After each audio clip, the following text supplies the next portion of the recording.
Here with Lin Shaye, star of Scared to Death. Hello, Lin. Thank you so much for taking the time. Thank you for having me. Oh, it is, I have to say, it is an absolute honor. I have known who you are for a very long time because ever since I was a kid, you've just popped up in all the good movies. Every time I'm watching something, whether it's Kingpin, Critters, Nightmare on Elm Street, Dumb and Dumber, I'm just like, this woman's amazing. She's in all the good stuff. I have to know who she is. So getting to talk to you right now is a really big deal. So I appreciate you taking the Oh, time. thank you so much. That means a ton, really. Um, yeah, you have over 200 credits. You've really run the gamut as far as like different characters. We've seen you be dramatic. We've seen you be terrifying. We've seen you be hilarious. You played empathetic characters. Is there anything that you still do, especially to get into character, to like get ready when you're approaching a role? Does it change from role to role, or do you have any like superstitions or routines?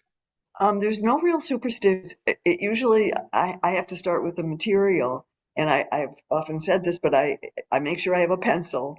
And the first read of a script is very important because I think that's where you kind of have these sort of the whole universe is open to you, and you kind of find things dropping down in from the words you're reading, and I think it just starts to form itself. I often get images about wardrobe, character, shoes, like what kind of shoes are always kind of important. Also, shoes make you move in a certain way, and give and help give the character. So it's I never know where the inspiration is going to come from. I keep my fingers crossed and just hope it does. And every piece of material will do that. I mean, some are better than others. You know, when you're just given several scripts to read, there'll always be one that stands out and one that you go, well, that person was kind of wandering all over.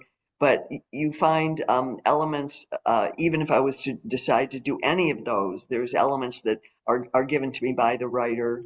And it's fascinating the way it evolves. You know, suddenly you start to your my body will change. I'm very interested in the physicality of a character. Often I start with that even some of the time, and just working on the material, like how does that character move? How do they use their hands? And it's really fun and it's really exciting. And when you can add, and then when you have the other character that even if you haven't met them yet, the way they impact your character, it's a wonderful, it's a circus of mystery. You know, you don't quite really know how it's all going to unfold. And then there's the camera, when you're actually doing the piece. So it's very exciting. I love it, love it, love it as much as I always have, and even maybe more so grateful. Amazing. Yeah, because I know you have a master's in fine arts of acting. You've been legit for I whole got career. legitimized, right? Yeah. But this movie's a horror comedy, so you get to flex your comedy chops, which you've been doing for a very long time. Was comedy always something that you wanted to do starting out in acting, or did you just discover that you were really funny early on?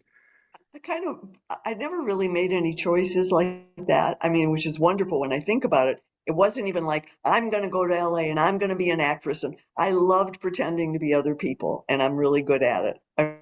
I'm good at voices. I'm good at, I feel it. I mean, I guess that's quote what talent is. I mean, I hate to use that word, but I have a facility of I can adapt something into my body where a lot of people are, you sort of stay up in your head, but and I'm learned to utilize that. So comedy, I love comedy and I love laughing, and I do find comedy in almost everything I do in some level, and depending on the material, have to sort of kind of temper it one way or the other if you want to bring that forward.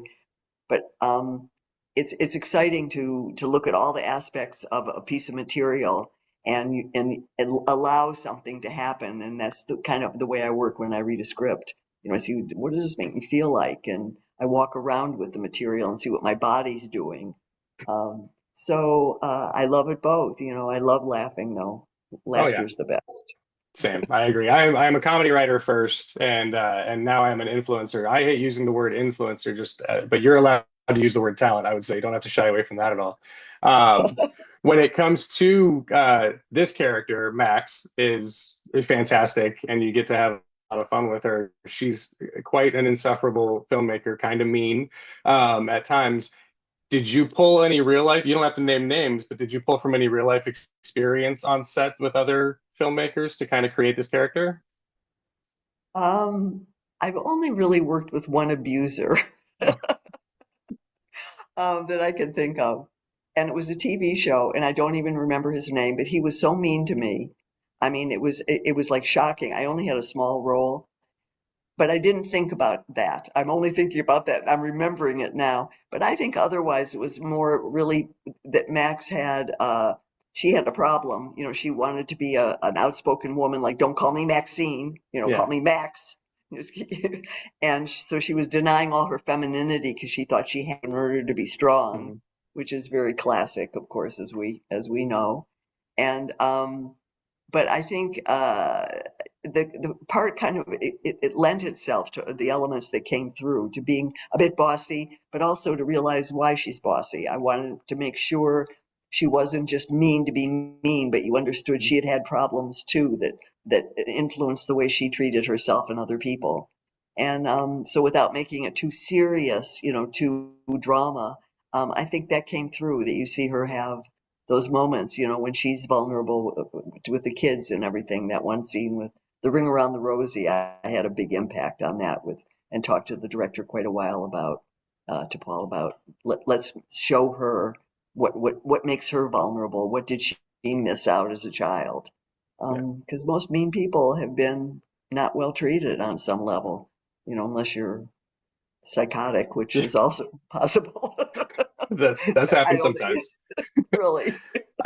You mentioned Paul. I am going to be talking to him later on. So, as what something about his style or his script that really drew you in, or that you really appealed to you about this film that you remember from making it? Well, we met doing during COVID on doing